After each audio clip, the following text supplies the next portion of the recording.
It's February 2nd, 2023.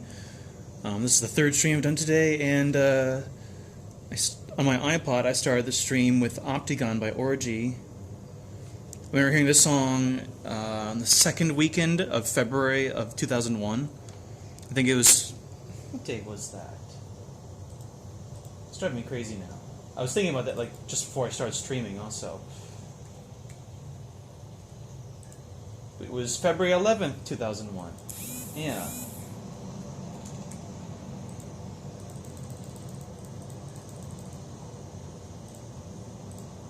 And I associate this song with the album Bloody Kisses by Type O Negative because I got that album, that CD, the day before I heard this song.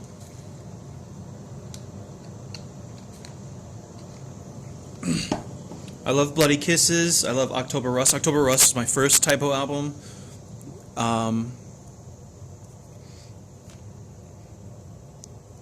World Coming Down, Slow, Deep, and Hard. And their fake live album from 1992, The Origin of the Feces. It's still my favorite live album, even though it's not a real live album. It's kind of the joke, though. Now I hear Big Fat Funky Whale by Lowlife.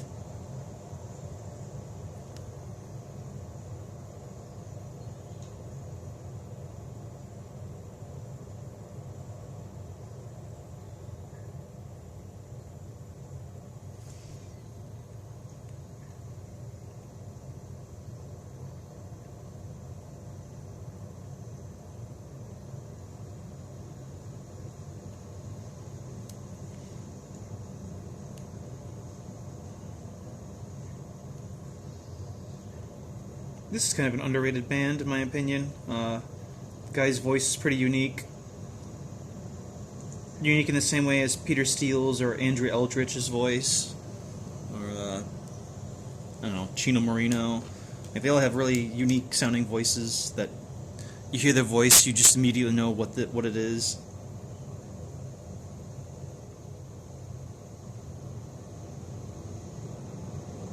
This might be my favorite Lowlife song. This band also, I think the singer was in a band called Dead Neighbors before he was in Lowlife. And Lowlife was around for, I don't know how many years. They made a lot of albums, like 6 albums or something. But unfortunately the singer died. I think he had some sort of complication in the hospital when he was having surgery. Or I'm confusing that with another musician who died on the operating table.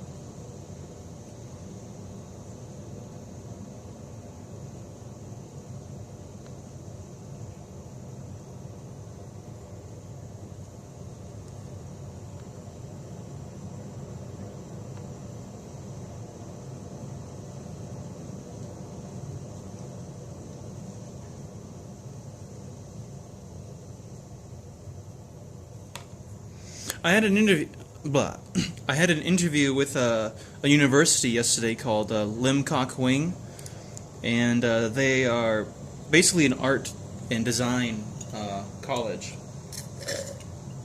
Not college, university. And it seemed like an interesting place, but like unfortunately they gave me a little bit of a conservative feeling. Like the interviewer, the guy who interviewed me, looked at some of my art and commented on the fact there was nudity in some of my art, and like, this is a university. I found that to be kind of shocking. Like, he was commenting on that, and I thought to myself, like, I didn't say this out loud, but I thought to myself, well, this is an art university. Like, who cares if there's nudity? Like, what? Like, if you say no nudity in art, then that pretty much limits like artistic expression for the students, right? Like these are also adults, and they probably don't agree with that. I asked if he was an artist, and the answer was no. But they seemed less conservative than a lot of other places, but we'll see. I don't even know if I'll hear back from them. Like, the guy who interviewed me gave me a conservative feeling, though, like, just from that alone. Also, when they sent me an email, they sent me the email on Tuesday.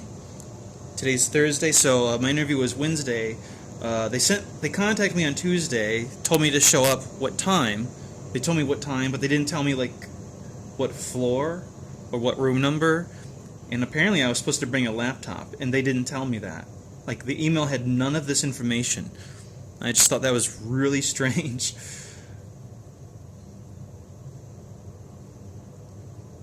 And I ended up having to go there and ask, like, where to go. So I showed up late, or I showed up to the university campus early.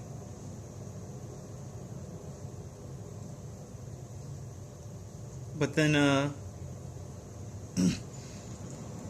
ended up being late for the interview because they didn't tell me where to go in the email, and I couldn't call them. I had to email them and wait around for them to respond to the email. Hell, I even emailed them before the interview. I asked, like, what floor, what room number. Like, I sent that before the interview, and they didn't respond until like 10 minutes after the interview was supposed to have started. And of course, I didn't have a laptop. I was supposed to bring a laptop, and I got the impression that they are more interested in lecturers than like an actual teaching class. And if that's the case, I'd give it a shot. I'd give the job a shot. But I'm not gonna have like stupid rules about like you can't draw images with nudity or whatever, like, because that's juvenile. Also, I explored some of the classrooms. Looked like a proper art place. They felt like real art classrooms. They didn't feel like, you know, garages like many of the primary schools in the art classes. The primary schools, if they even have art classes, some of the primary schools don't even have a room for art. Some of them don't even have classes in general, which is shocking and insane. Some of the primary schools, that is.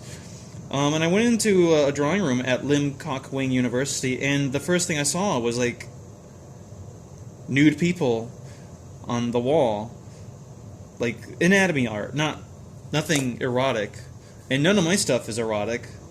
So I thought it was kind of strange for the guy to bring it up. Maybe the teachers just don't agree with him. Maybe the teacher, I think it's a woman. I saw a lady leaving the classroom, but the classroom was empty when I walked up to it. Like, maybe the teachers just don't give a shit what he says. They don't give a shit about what he says. Who knows? I don't know.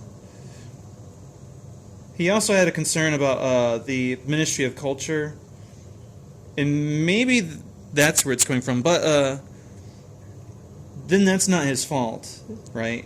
I mean, if he's just being anal, then he's being anal. But if the Ministry of Culture has a problem, then the Ministry of Culture is being anal, not him. The Ministry of Culture in Cambodia, like, I feel like they just hate Cambodians.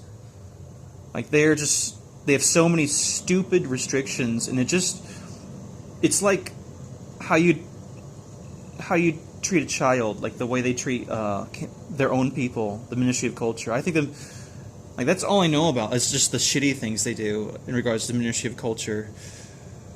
Like, I haven't heard anything positive about them. Like, every person I meet, every artist I meet, they complain about how the Ministry of Culture will censor them for this or censor them for that, and